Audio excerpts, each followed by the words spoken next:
Salve, salve, salve, amigos da família Gênese. É com muita alegria que estamos para gravar mais um vídeo nesse nosso espaço do Círculo Literário. Atualmente estamos trabalhando com o livro Revolução Espírita do nosso querido amigo Paulo Figueiredo. Convidamos vocês para se inscreverem no nosso canal, dando um like no vídeo, acionando os sininhos das notificações e nos ajudando a espalhar o material, se você entende que ele possa vir a elucidar, ajudar aquele coração amigo, de sorte que nós possamos fomentar o bem, engrossando as fileiras daqueles que se interessam num mundo melhor.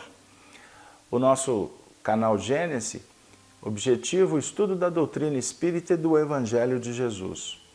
Então hoje nós vamos dar prosseguimento no estudo do livro Revolução Espírita, que está sendo uma grande aventura, onde temos recebido muitas manifestações de várias partes do país e fora, de pessoas que estão gostando do trabalho. Então, vamos lá. No nosso episódio de hoje, nós vamos abrir o livro no seu capítulo 1, item 1, que é intitulado Uma Sólida Construção. Paris, 1848. Eis o espaço e o tempo que hoje nós vamos mergulhar. Operários desempregados, artesãos, estudantes e mulheres tomaram as ruas com centenas de barricadas. Paralelepípedos, móveis, entulho, tudo amontoado, formando barreiras. Em meio às prisões e fuzilamentos, 50.000 manifestantes viveram terror e entusiasmo. O povo mobilizado ostentava bandeiras e exigia: fora o rei! Queremos república, democracia, igualdade. Numa praia de mar revolto, a onda encobre os banhistas. Depois se recolhe, catam-se coisas, estendem-se as esteiras e tudo volta ao normal. Mas depois a onda volta atrevida.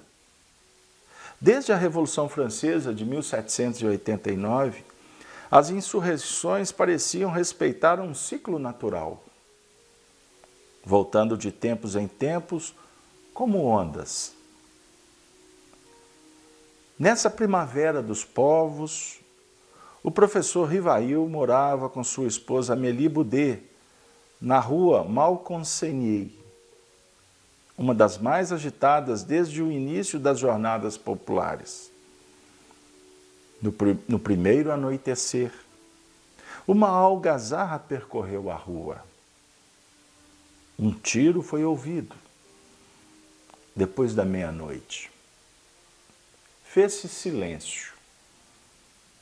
No segundo dia, naquela curta e mal defendida rua, as tropas abriram fogo. Protegidos por barricadas improvisadas, 5 operários foram baleados. 3 mulheres e 2 crianças. Na manhã do terceiro dia, 2 estudantes que lutavam ao lado dos trabalhadores foram mortos. Nessa época, Rivail era uma autoridade em educação, com diversos livros publicados e uma larga experiência como diretor de instituições de ensino. Sua existência foi dedicada à ciência de educar. Este foi o seu mundo, sem nunca ter se envolvido com política. A vida de sua família, porém, foi marcada pelas reviravoltas do poder. Eles viveram luta e tragédia durante a Revolução Francesa e o consulado de Napoleão. Rivail nasceu durante o Império e se formou quando a monarquia voltava. Em seus primeiros anos em Paris, viveu a Revolução de 30 E agora, em 1848, via novamente as barricadas à porta de sua casa. Cada um desses ambiciosos governantes iludia a si mesmo e ao povo francês com suas promessas, pois todos sofriam com suas derrotas.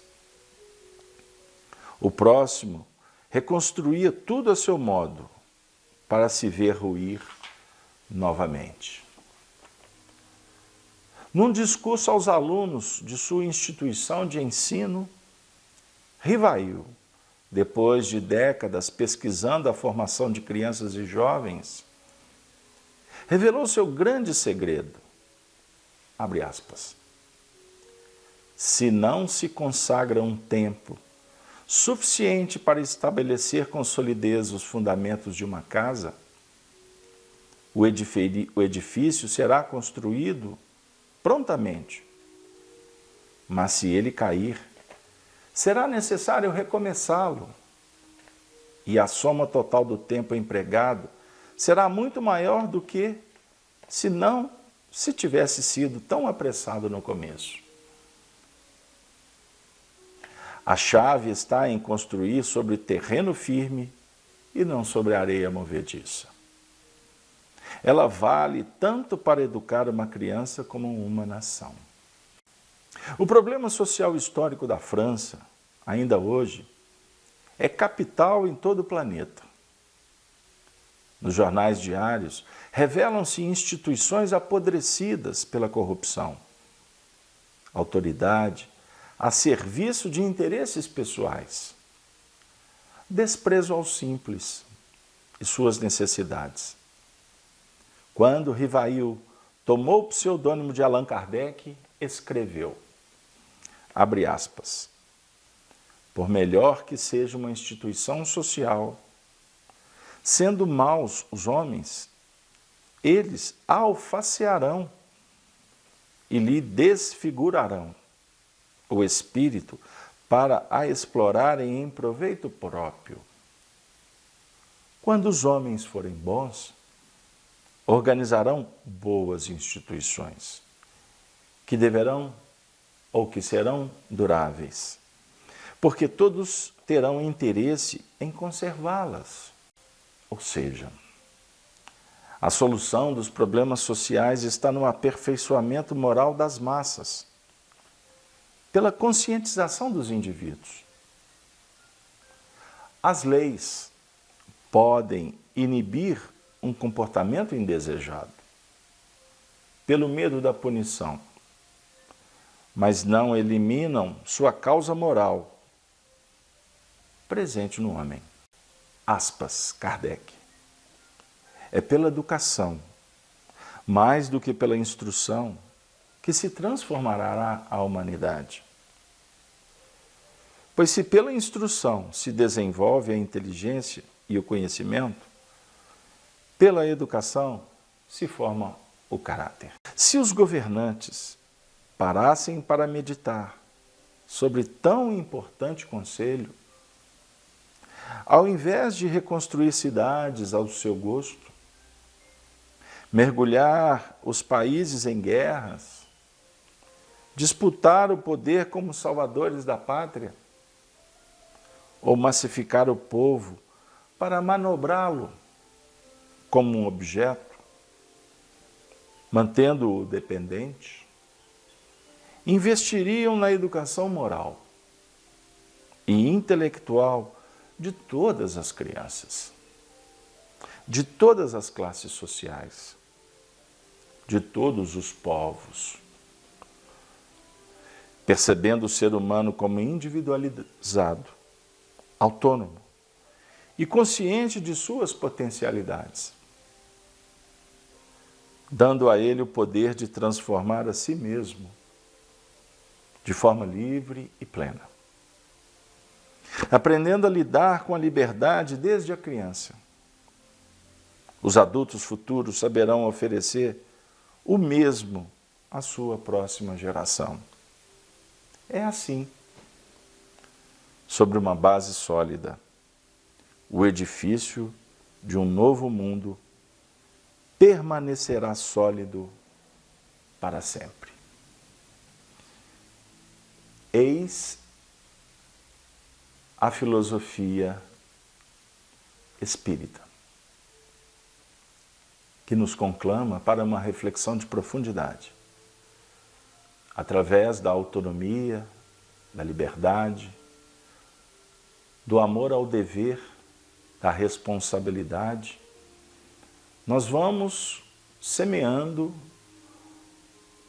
novos valores, a partir dos princípios que elencamos como aqueles que hão de motivar a grande caminhada.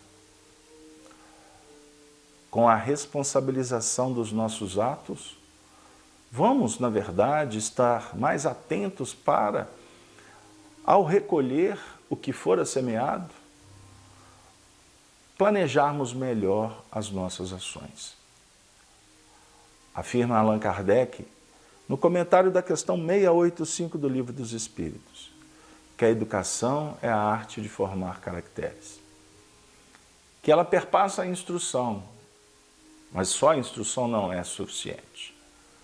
Então, nós devemos, abraçando os planos da fraternidade, que é uma bandeira singular para nos inspirar na caridade, vamos saindo de nós mesmos, vencendo as imperfeições que foram desenvolvidas por nós mesmos, em atos conscientes.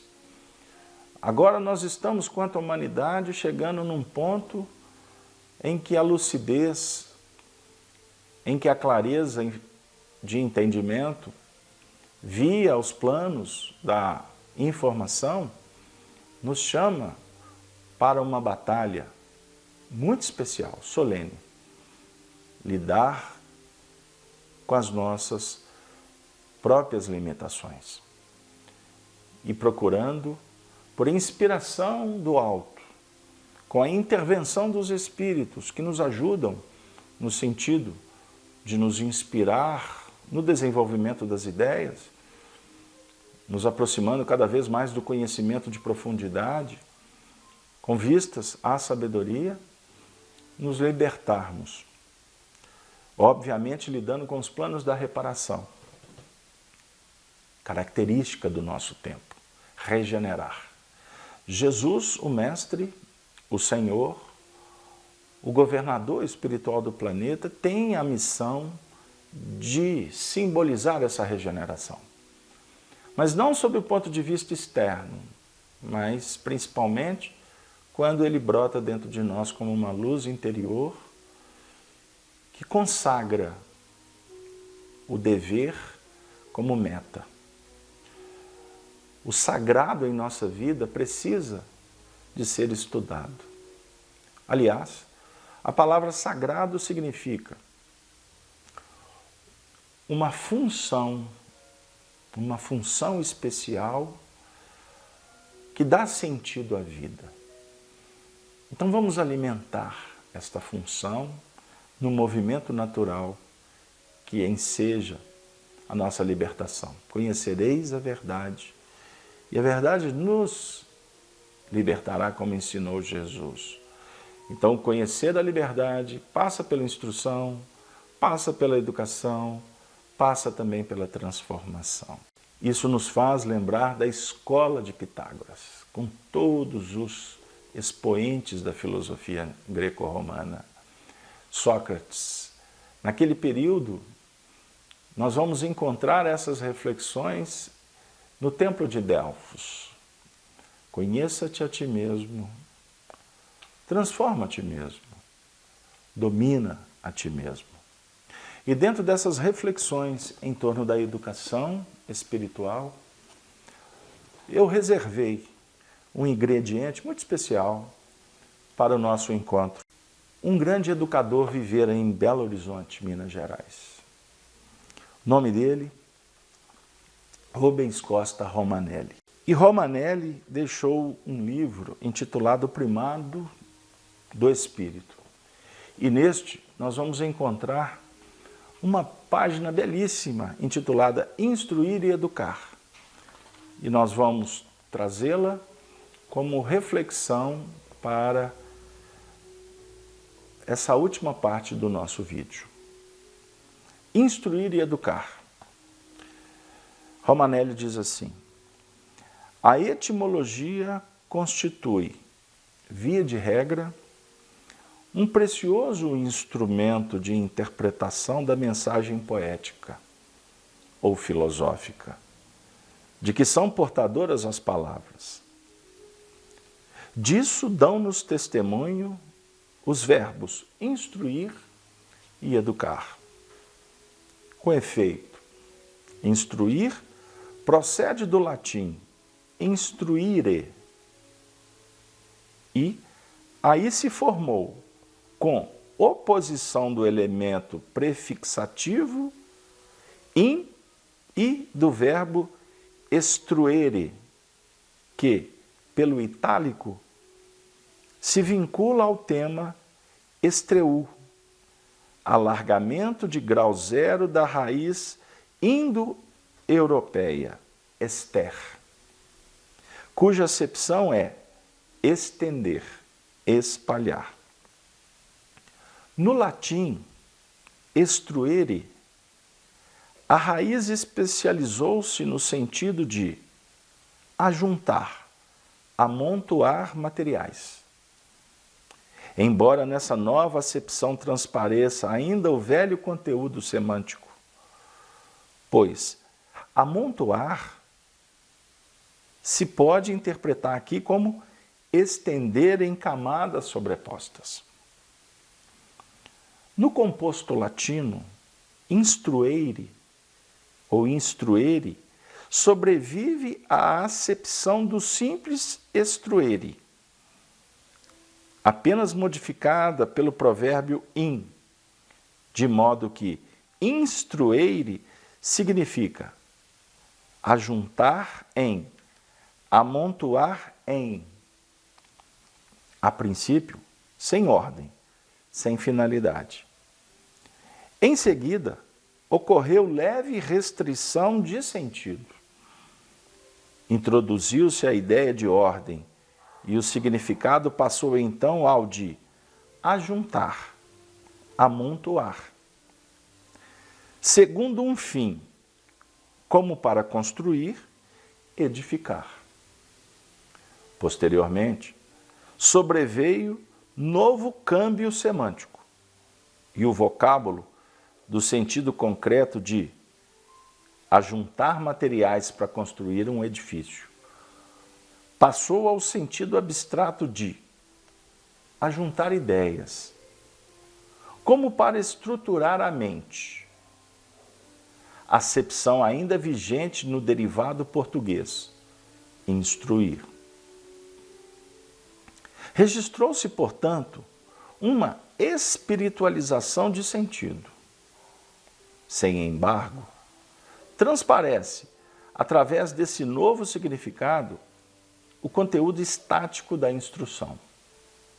Por isso, que o vocábulo ainda nos sugere a ideia de uma congere de noções de todo estranhas às correntes mais profundas do metabolismo espiritual. Por isso que permanecem incrustadas em nosso psiquismo. Por isso que tais noções não deixam de prover ao crescimento mental, mas crescimento que, não raro, culmina nessa monstruosa hipertrofia que se exprime pela visão unilateral do mundo. Sente-se efetivamente que, instruindo-se, o espírito cresce, mas cresce como crescem os minerais, por justa posição, isto é, de fora para dentro. Não admira que assim seja, porquanto a instrução consiste em acumular conhecimentos, através de repetições, e quando ela não nos reduz à condição servil de mastigadores e repetidores de ideias alheias, algo como ruminantes, faz de nós simples arquivos, nos quais tudo como nos dá a impressão de congelamento e morte. É certo que a instrução pode produzir espíritos enciclopédicos, mas não olvidemos que ela jamais poderá criar o gênio. Educar provém igualmente do latim educare, composto do provérbio e do verbo ducare, durativo de ducere, e que, pelo itálico, se prende à raiz indo-europeia, duque, grau zero da raiz, deuque, cuja acepção primitiva é levar, conduzir, guiar. Aposto a desure, o provérbio e lhe comunica a noção de levar para fora, fazer sair, donde extrair, tirar, e por metáfora, dar à luz, produzir. Educare, cuja acepção primitiva era a mesma de educere, especializou-se no sentido de criar, uma criança, nutrir, fazer crescer. Interpretado, pois, à luz da etimologia, educar significa trazer à luz a ideia, ou, em termos filosóficos, fazê-la passar da potência ao ato, da virtualidade à realidade. Compreende-se, de Sartre, que a educação é um processo dinâmico, ou, por outra, vital, que consiste em fazer crescer, como cresce a própria vida, por intussuscepção, isto é, de dentro para fora. Mais do que uma simples incrustação ou agregação de conhecimentos. É ela uma maturação interior, um desenvolvimento de capacidades latentes. Não é por outra forma que se deve conceituar o velho método socrático, conhecido por maiêutica. Contrariamente à instrução que se propõe, mercê de vários expedientes didáticos, comunicar ao educando a ciência, ele o induz a retirá-la de seu fundo mesmo. Isso ressalta da própria etimologia da palavra maiêutica, que é derivada do verbo grego maieuomai, dar à luz, passivo de maieuou, fazer de parteira, oriundo por sua vez do substantivo maia, mãe, da raiz expressiva ma, de que saíram o grego meter e o latim mater, mãe. Para Sócrates, com efeito, o espírito se comporta qual a mãe, em cujas entranhas dorme o germe divino das ideias, que a educação compete desenvolver e trazer à luz. Concebe-se, então, com que rara habilidade deve conduzir-se o educador, para não suceder que, forçando a ideia, provoque antes um aborto que um parto normal. Importa que a ideia surja espontânea, sem coação alguma, como resultado de íntima e profunda maturação do espírito. O educador é o jardineiro e o educando é a flor, cujo perfume é a ideia. Ora, a flor só deixa exalar o seu perfume depois que desabrocha. É graças à educação que se enriquece o patrimônio material e espiritual da civilização. Porque educação é a atividade inventiva e criadora. É a evolução, conquista de valores sempre novos. É ela, progressiva revelação do conteúdo incógnito da vida. Ou, antes, é a própria vida que, expandindo-se, vai alargando seus flutuantes horizontes, até fazer que eles se diluam na suprema visão do infinito. Progressiva revelação do conteúdo incógnito da vida. O Espiritismo, como ciência filosófica, propõe essa revelação. Muitas vezes, nós tendemos a buscar na revelação algo que está muito distante da capacidade de desenvolvimento da própria humanidade. E não é bem isso. Nós vamos percebendo nos princípios da teoria espírita esquecida que a revelação, ela propõe o conteúdo ainda não compreendido, não concebido, que está dentro de cada um dos seres. A ciência espírita estuda o fenômeno mediúnico, tendo na mediunidade uma ferramenta, como o cientista tem o microscópio, ou como tem o telescópio. Mediunidade é para penetrar no impenetrável pelos 5 sentidos, as faixas espirituais. Ela está erradicada no nosso perispírito, com matrizes no corpo físico, como a glândula pineal.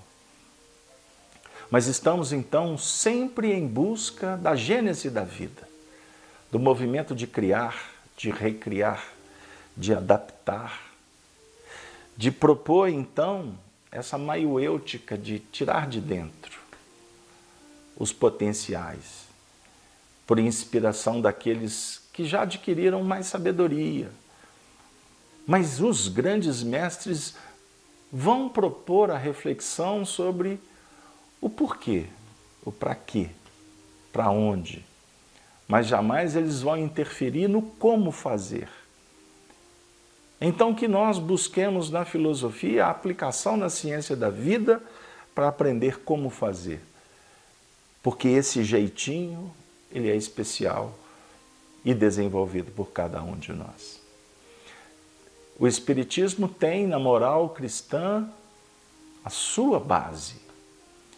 Portanto, busquemos Jesus como um mestre e senhor que vive exatamente esta filosofia tida aqui como a filosofia do incognoscível para nós, mas para ele já é realidade. Por isso ele disse, eu sou a luz do mundo, eu sou o pão da vida, eu sou a ressurreição.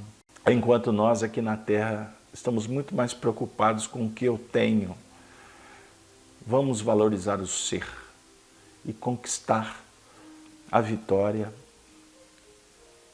que vai garantir a nossa paz interior. Que Deus nos abençoe.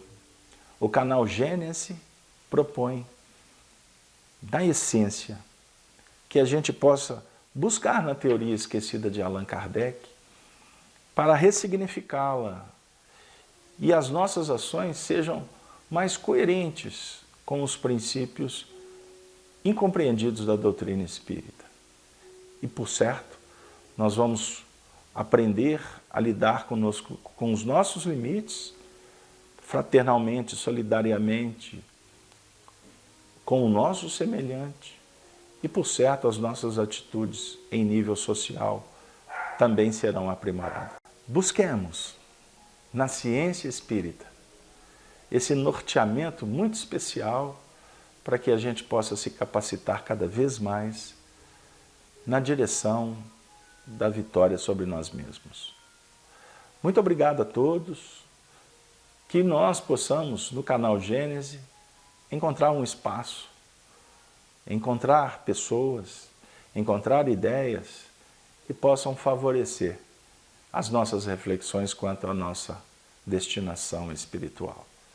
Participe conosco, compartilhe o vídeo, dê um like, notificação, espalhe o bem, se te fez bem, porque pode ser que reflexões como esta salvem vidas, podem estimular pessoas a também ressignificar o seu papel na obra da criação. Muito obrigado, Ave Cristo, Ave Cristo, Ave Cristo, nos despedimos com aquele abraço carinhoso e respeitoso de sempre. Muito obrigado. Até o próximo Revolução Espírita.